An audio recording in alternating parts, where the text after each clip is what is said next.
Hello, here is Aikido Virtual Dojo again with another episode. And this time, as you can see, I have a Bokken in my hand.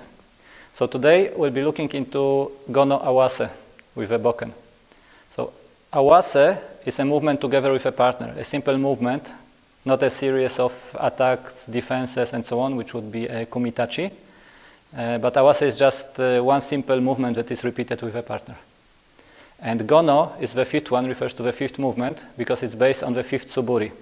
And the explanation of the fifth suburi you can find in the video, which will be linked somewhere on the top of the screen. So let's have a look at the Gono Awase now.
We're going to begin the Gono Awase just with a kind of an explanation of the movement itself.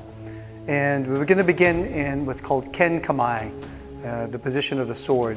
And so we have just a nice connection, just enough distance where we can't directly touch each other, but we can connect with the swords. Now from here, if I want to move in to attack Marcin, he has the swords on guard, ready. So if I move in directly, I'm going to move right into the sword, and that's not going to feel good. So, in order to move into attack, I need to slightly move around. Okay? So what I want to do, if I just move around, then he can follow me.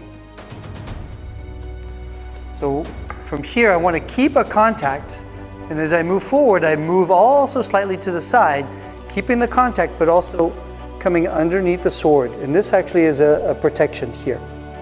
Okay? Once I make it through and under, the sword can fall behind, and the back leg can align in order to create the Yokomanuchi strike. Okay, so if I show you this movement without a partner, you'll see what the feet are like in this movement. So if we have this line of movement here, if you see this line, I can start on the line, but I don't want to move directly forward on it. I want to move slightly as I step, slightly off to the side as I move forward. Not too far out, and not directly on the line, obviously, but moving just off the line to create the strike here. I don't want to move too far out because I need to move to the other side for the next step. So coming to this side, here. Okay? And each time I'm going to cross that line, coming across and in. As a person receiving the attack, I want to be moving on the line. So I don't want to move to the sides, but I will be moving straight on the line. And first thing is, in order to create space for the front foot to go back, I need to open my heel of the back foot. And as I do it, I can step back and adjust the front foot to line up with the attacker, who is slightly off the line now, coming from the side.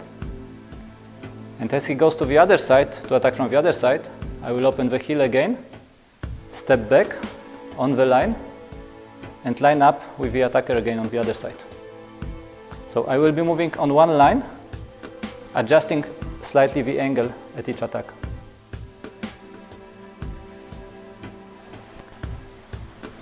So as I go with a partner, when he is attacking from the side, going to the side with the attack, I will step back and align on the same angle. And the first exercise we can practice learning the Gono Awase is without going for the full block from above the head, but just at every movement, align with the attacker without necessarily worrying now about moving the Bokken. The Bokken moves with our center from one side to the other, but without the need to move the hands and to worry about the timing.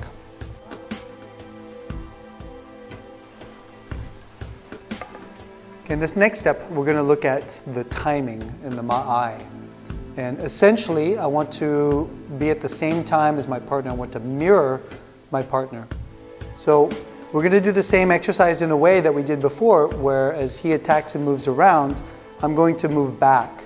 But this time I'm going to cut, and I want to cut at the same time as him.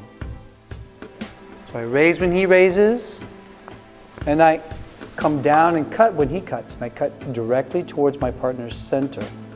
And you'll notice as he steps in to cut,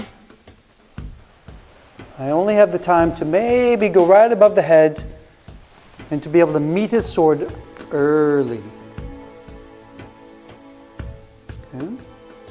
And just each step that he takes, I need to feel the distance that's being taken and feel the timing so that, and especially for the practice, we don't hit each other's hands for now.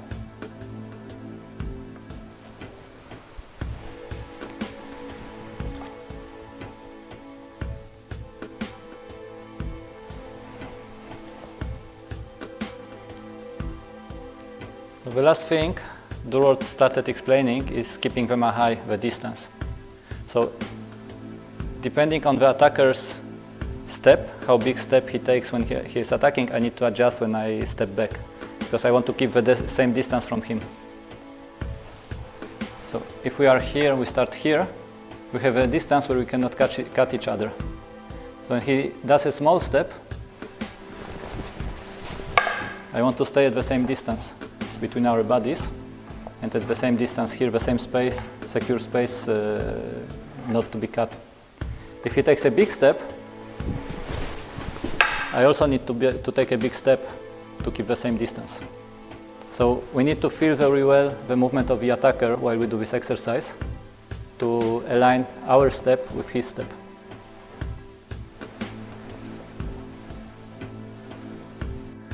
If you like our video, give us a thumb up and share it with your friends. You can also subscribe to receive notifications about new videos being published. More information is available in the channel description as well as through the links section.